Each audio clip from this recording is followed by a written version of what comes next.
Hello YouTube viewers, it's Silvertardis here, and I apologise for this being a week overdue, but at long last, here is my review of Doctor Who Series 8 Episode 1, Deep Breath. I was on holiday for most of this week, and so unfortunately I couldn't see the episode when it first came out, but I've kept you waiting long enough, and here at last are my thoughts on the episode. I have already seen what some people on YouTube have already thought of the episode, and there have been mixed reactions, but one thing I think almost all of them agree on is Peter Capaldi as the 12th Doctor is magnificent. Okay, so this is just his first episode, so it's a bit early to say he's brilliant just like that, but I think this gives us a very good first impression of the 12th Doctor.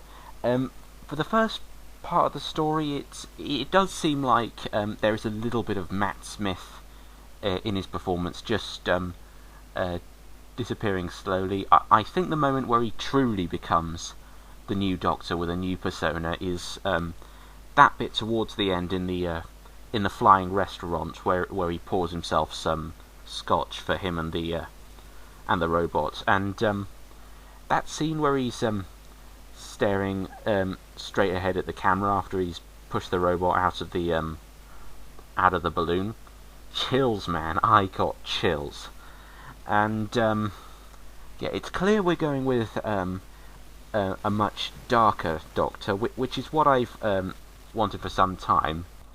Okay, I say the robot was pushed. We don't actually know if he was pushed or if he jumped out, but I wouldn't entirely put it past the Doctor if he did push that robot out, because very occasionally in the classic series the Doctor did physically, hands-on, kill some of his foes, like Peter Davison, for example, directly shot the Cyber Leader in the chest in Earthshock, so we might actually have a Doctor who gets full-on physical with his enemies for once.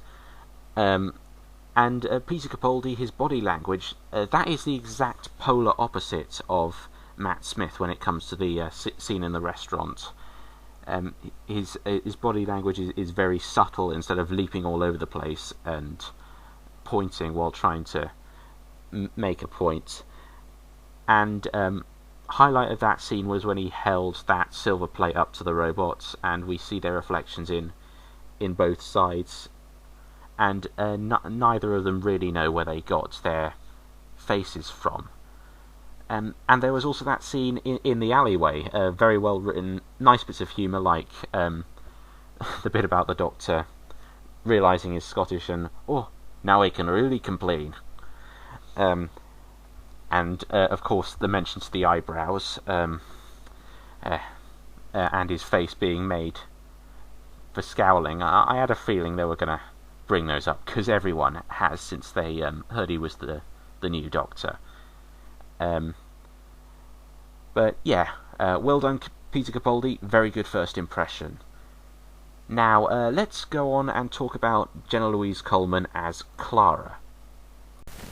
In this story, I think Clara has come over leaps and bounds, because she finally gets some character development, which she's been lacking over the past year or so, especially when her storyline of being the impossible girl actually mattered. But Clara has to deal with an entirely new Doctor.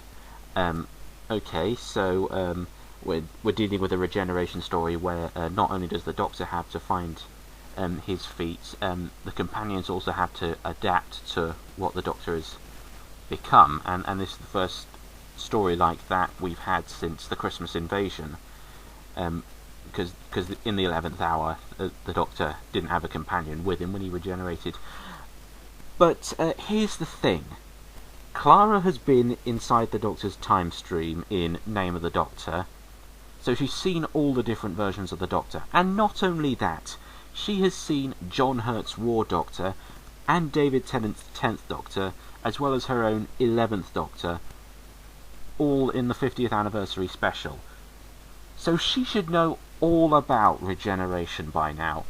She should be used to it. She should know it's going to happen and everything is going to be alright. Yet she makes a huge fuss about it. Why?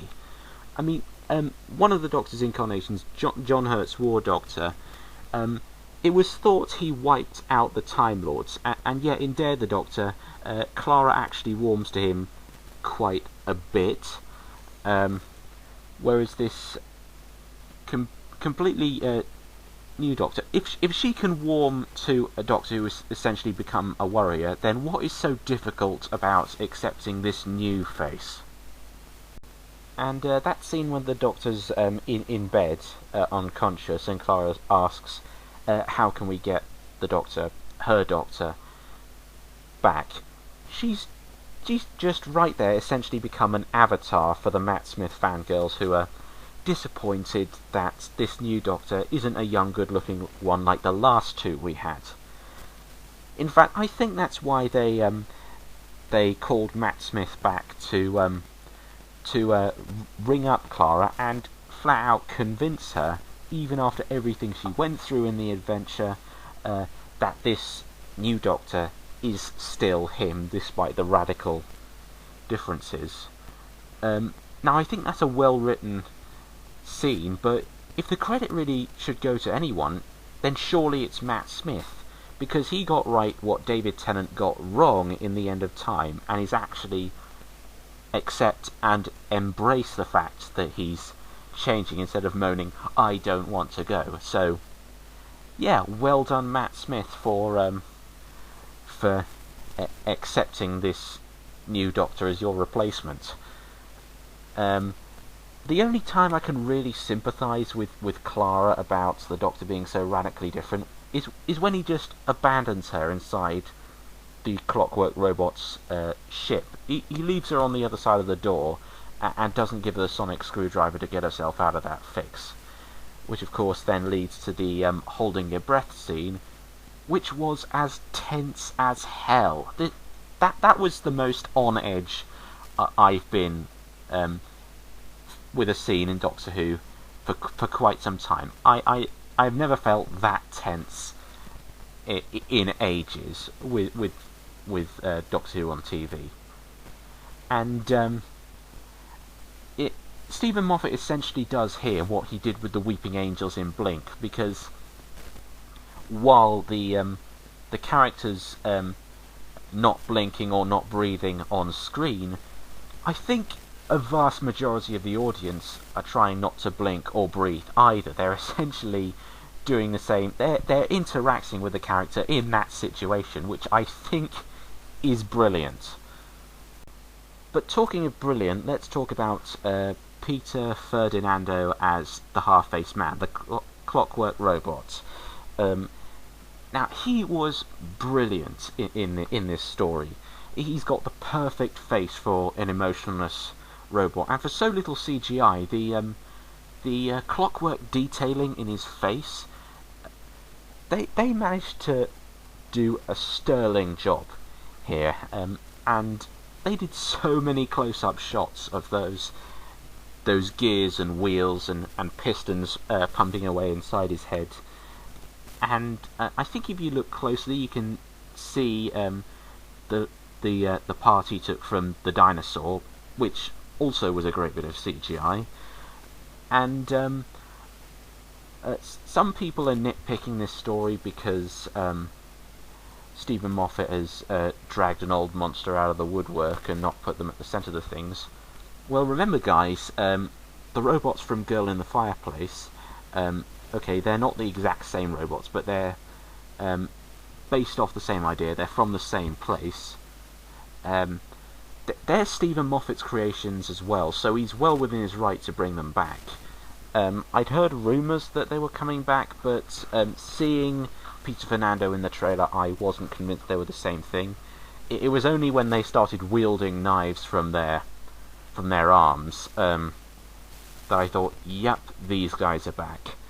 And they're once again butchering people to repair not only their ship, but themselves as well. which is a terrifying concept. This series is clearly getting a lot darker, and yeah, it's sort of been done before in Christopher Eccleston's era. The Slitheen tore apart their victims to make their bodysuits, but that story, Aliens of London, that was a good 9 years ago, so I think a lot of people would have forgotten about that and are still shocked by that concept. Now on to some more things I liked. The new title sequence.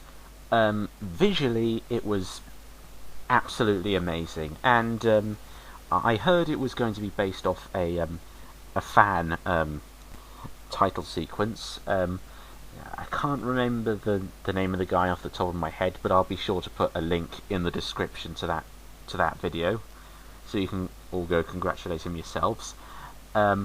Visually, it was very good, but the theme tune, it was all right up until the ooh, bit of the song. It was just screeching away at my ears. It reminded me of the 1986 theme tune from Trial of a Time Lord, which I'm not too keen on. So whilst the last title sequence we had, the theme tune was very good, but the visuals were a bit slapdash. Here it's the exact opposite.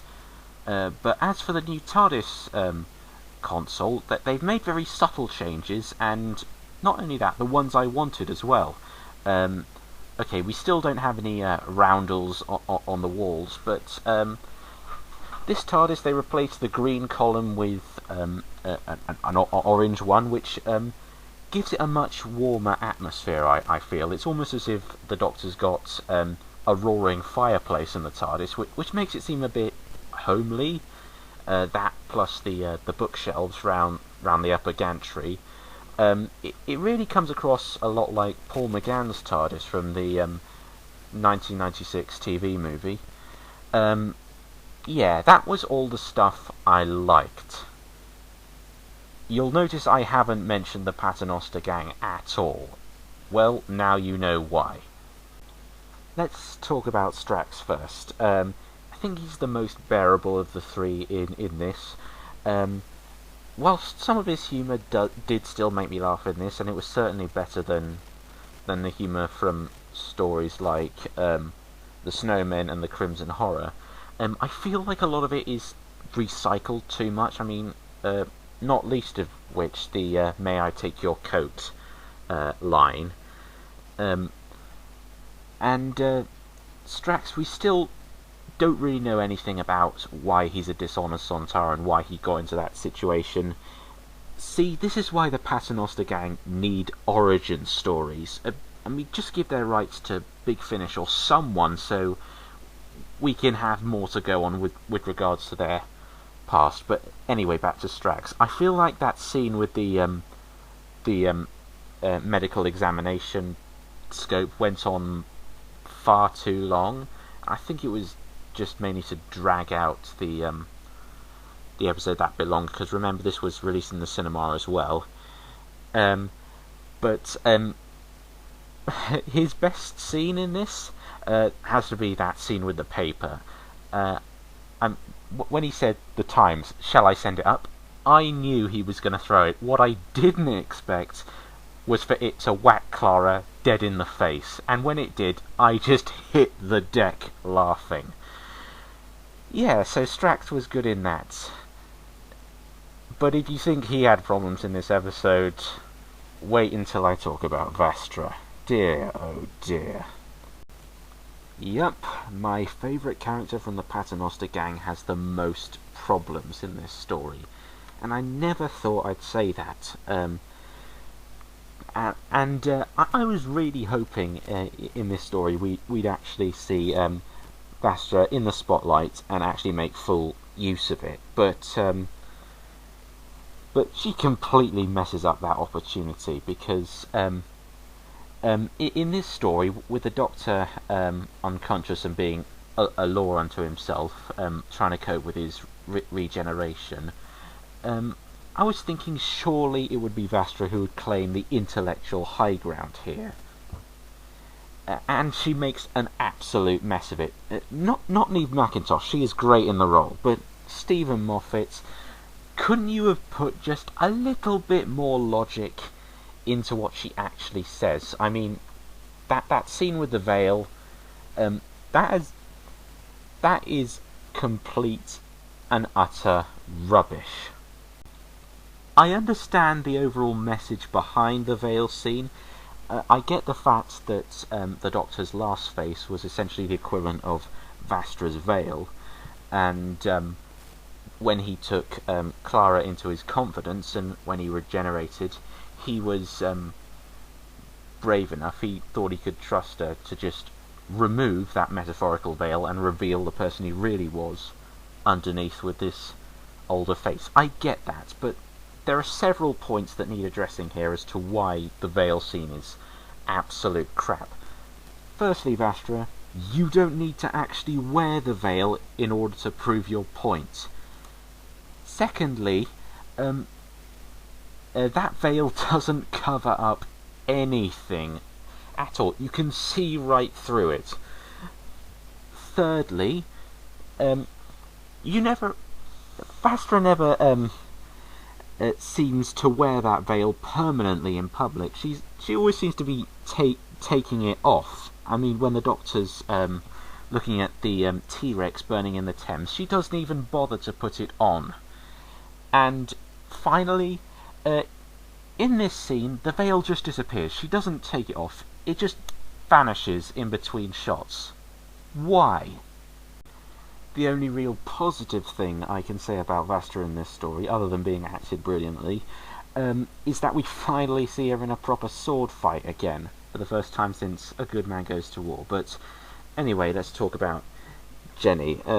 Because Vastra's acting like a complete fool in this story, Jenny tends to suffer because you can't really have one of these characters without the other. And while I do applaud the BBC for putting at least one couple like this in the Doctor Who universe, they don't really have many character traits besides the fact they are married. And on a related note, I think there were far too many innuendos in this. I don't mind one or two per story, but don't keep shoving them in our faces. As for Jenny, how has she managed to put up with Vastra for more than 20 years?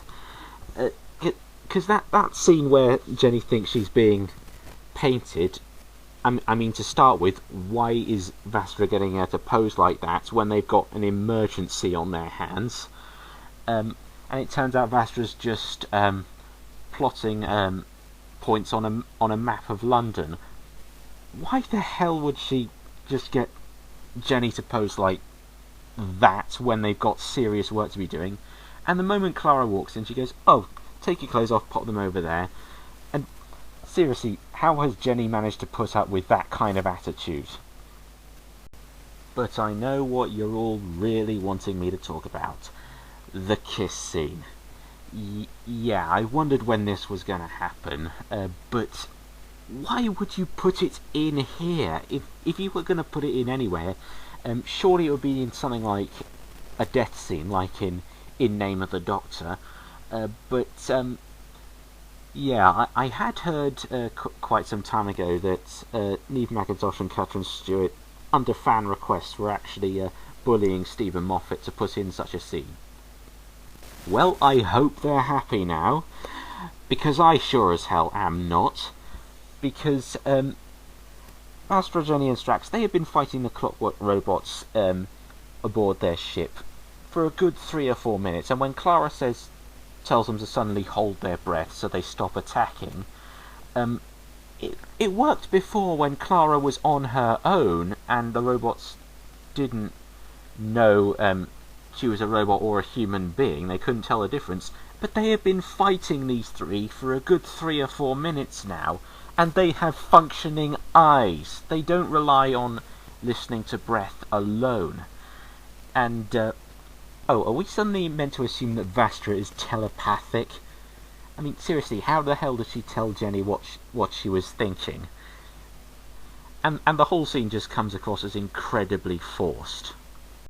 Now, don't get me wrong, I don't hate this scene for the reason a lot of other people have hated it, is that it would just impact on their children's state of mind and they'll start thinking dirty things. No, they won't. All I wished is that they just put this scene in a more appropriate moment. But anyway, on to the very last scene in the story, which features this mysterious character called Missy. Missy is played by Michelle Gomez, and I understand she's going to appear later on in the series finale, so she's obviously going to be an important character, and she's clearly this mysterious woman who gave Clara the phone number from the TARDIS in The Bells of St. John. Yep, I was wondering when they were going to address that. The answer, a year and a half after it was first brought up. But she's essentially saying that she is God and this place we see her in is heaven, or the promised land, or whatever you want to call it. Okay, that's original. But I won't talk too much about her because we're clearly going to see more of her. So I'll just wrap up with my final thoughts. Deep breath, great introduction to Peter Capaldi as the new Doctor. Clara, this has got to be one of her best stories yet, and mainly because she finally gets some proper character development. Great villain, but the Paternoster gang are a serious letdown here, and I hope when they appear next, if they appear again in this series, that they have some huge improvements made to them. So I'm going to give this episode a 7 out of 10. So see you guys next time for Into the Dalek.